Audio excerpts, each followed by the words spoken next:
अब हम इसी चैप्टर नंबर 20 का नेक्स्ट पार्ट 2 स्टार्ट कर रहे हैं। लेट्स प्रिपेयर मैनुअल कि कैसे आप खाद बना सकते हैं।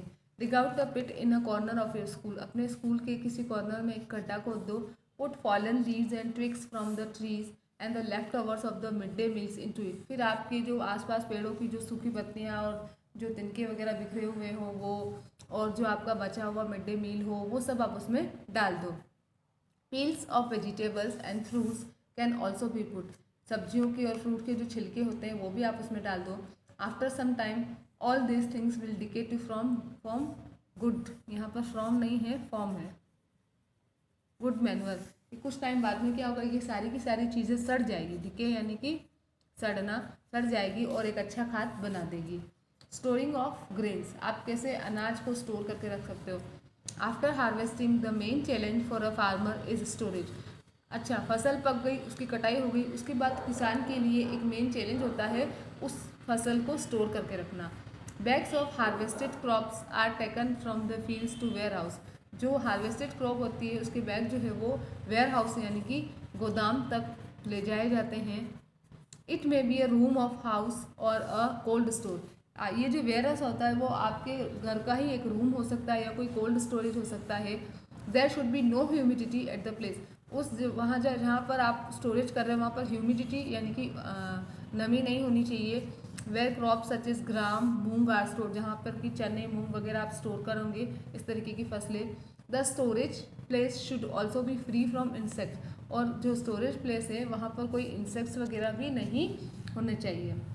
अच्छा, what precautions are taken in your home while storing wheat और any other grain to meet the annual requirement of grains. आप क्या करोगे, क्या प्रिकॉशंस लोगे। आप उनमें नीम की पत्तियाँ वगैरह डाल दोगे, ठीक है। आप देखोगे कि वहाँ पर ह्यूमिडिटी ना हो, जहाँ स्टोरेज प्लेस है वहाँ पर, और वो फ्री फ्रॉम इंसेक्ट हो। ओल्डन टाइम्स में पीपल क्या करते थे, लोग क्या करते थे, मेड ह्यूज कंटेनर्स, बड़े बड़े कंटेनर्स बनाते थे with the pulp of use paper. Use paper जो होता था उसकी लुगदी बनाकर बड़े बड़े ऐसे कंटेनर बनाते थे। They placed neem leaves along with the grains in this. और क्या करते थे उसमें फिर अनाज के साथ साथ क्या करते थे, नीम की पत्तियाँ डाल देते थे। ड्यू टू दिस, इसकी वजह से क्या होता था, the grains remain safe for the entire year. जो अनाज होता था वो पूरे साल भर सेफ रहता था। अब less production in the field, खेत में जो कम प्रोडक्शन होता है वो क्यों होता है और कैसे होता है। If the rains come at proper time the yield in the field is good. अगर बारिश सही टाइम पर आई तो जो फसल होगी वो अच्छी होगी। Crops are spoiled due to heavy rains, untimely rains, scarce rainfalls और नो रेनफॉल। फसलें जो है वो खराब हो जाती है, स्पॉइल यानी कि खराब होना, किसकी वजह से, या तो भारी बारिश हो या बिना बेड टाइम की बारिश हो, बहुत कम बारिश हो या बारिश हो ही नहीं। This affect the income of the farmer. और अगर इस तरीके से बारिश होगी और उससे क्रॉप अच्छी नहीं होगी तो उसकी वजह से जो किसान है उसकी इनकम पर प्रभाव पड़ेगा, उसकी आय पर प्रभाव पड़ेगा। In some cases some sudden disease in the crops also spoil them. किसी किसी केस में क्या होता है, कुछ ऐसे अचानक से बीमारियां हो जाती है फसलों में जिनकी वजह से क्रॉप जो है वो खराब हो जाती है। Sometime the yield is not enough even for fulfilling the requirement of the farmer's family। कभी कभी जो फसल होती है वो फार्मर की जो फैमिली परिवार है उसकी रिक्वायरमेंट को पूरा करने के लिए भी पूरी नहीं पड़ती है। Which medicine are use to safeguard the crop from disease. कौन कौन सी मेडिसिन आपको यूज़ करनी चाहिए, तो उसके लिए मेडिसिन मिलती है जो आपको लानी चाहिए। Find out from the farmer under what condition the yield is less than the investment made. आपको किस कंडीशन में जो यील्ड जो है वो इन्वेस्टमेंट मेड से कम होती है उसके बारे में आपको बताना चाहिए, कौन कौन सी कंडीशन होती है। Man had started cattle rearing to fulfil his need. फिर आदमी क्या करता है, जानवरों को पालना स्टार्ट करता है अपनी नीड को पूरा करने के लिए। Man kind does ploughing and other activities connected with farming. जो आदमी होते हैं, मैन काइंड क्या करते हैं, जो दूसरी एक्टिविटीज़ है खेती से रिलेटेड या प्लफिंग वगैरह है वो सब करते हैं। Cattle fair are arrange for the sale and purchase of animal. जानवरों को खरीदने बेचने के लिए पशुओं के मेले लगाए जाते हैं। Festivals are organise at the time of harvest. जब कटाई होती है तब क्या होता है, त्यौहार मनाए जाते हैं। Even today we hold various fair and celebrate festival such as animal fair at Pushkar on Kartik Purnima, Onam festival in Kerala at harvesting time etcetera. In fact आज भी बहुत सारे मेले और फेस्टिवल हम सेलिब्रेट करते हैं, जैसे पुष्कर का पशु मेला जो कार्तिक पूर्णिमा को लगता है, केरला का ओणम फेस्टिवल जो फसल की कटाई के टाइम मनाते हैं। ओणम क्या है? Onam is celebrated to express joy at the time of harvest of tea, ginger, cardamom, black pepper and paddy and on the arrival of good season.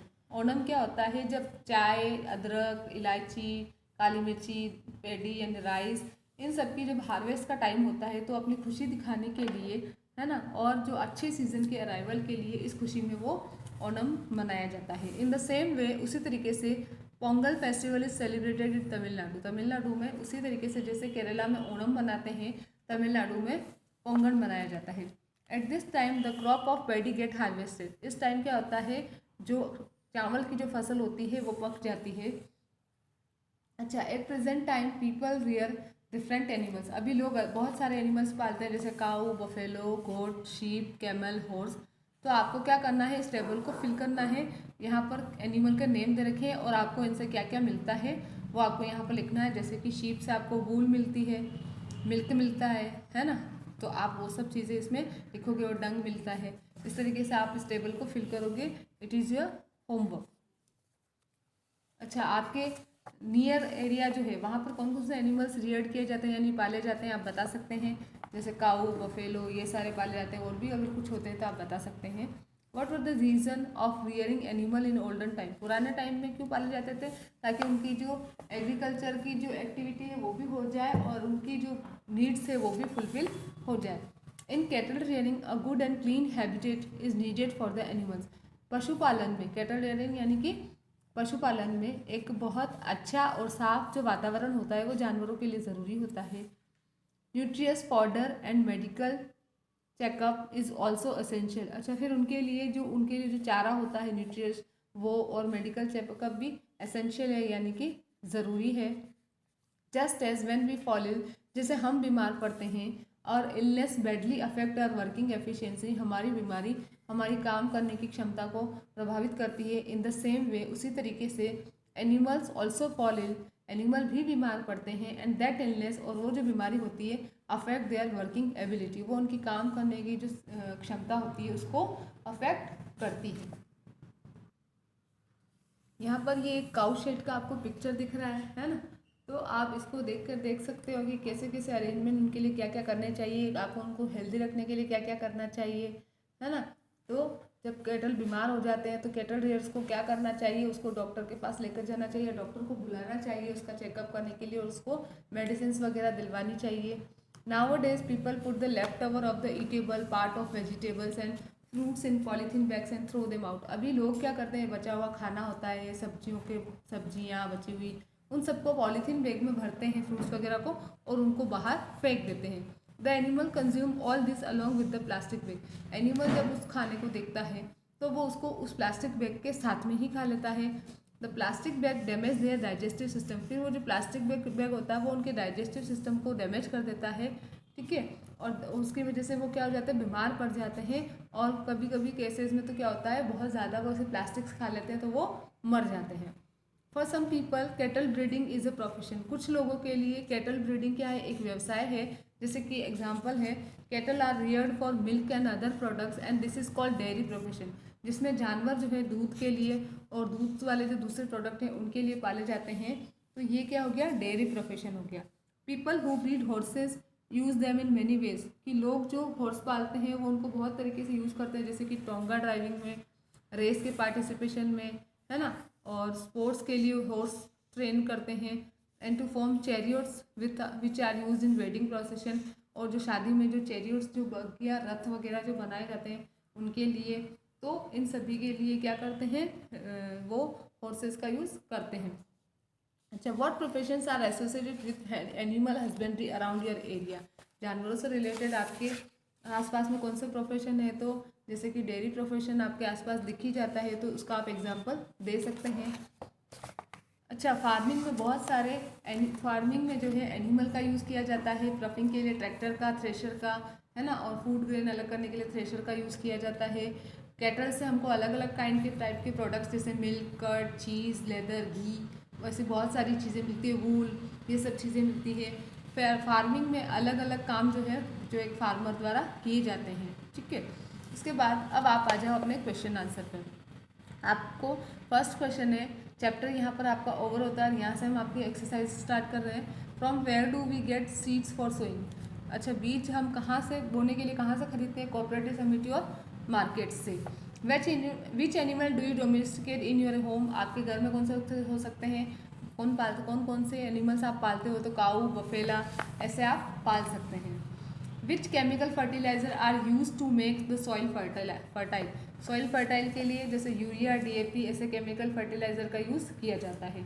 Y should we not use plastic bag. हमको plastic bag use क्यों नहीं करना चाहिए? क्योंकि plastic bag जो है वो कुछ एनिमल जैसे कि काऊ ये कंज्यूम कर लेते हैं और फिर वो क्या करते हैं, उनके डाइजेस्टिव सिस्टम को डैमेज कर देते हैं, जिनकी वजह से वो बीमार हो जाते हैं और मर जाते हैं।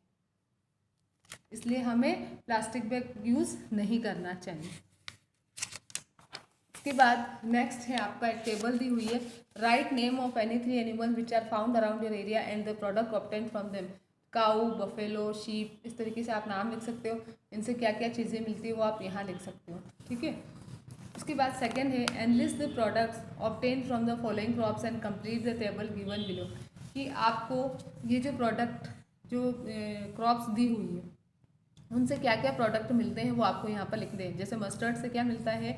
ऑयल मिलता है, तो आपने ऑयल लिख दिया। और क्या मिलता है वो आप यहाँ लिख सकते हो। कॉटन से थ्रेड बनता है तो वो आप यहाँ लिख सकते हो। ठीक है, sugar can say sugar cane का जूस मिलता है और जैगरी बनती है तो वो आप ये लिख सकते हो यहाँ पे। उसके बाद नेक्स्ट है third number question, right the name of 3 diseases which the animal around your area usually suffer.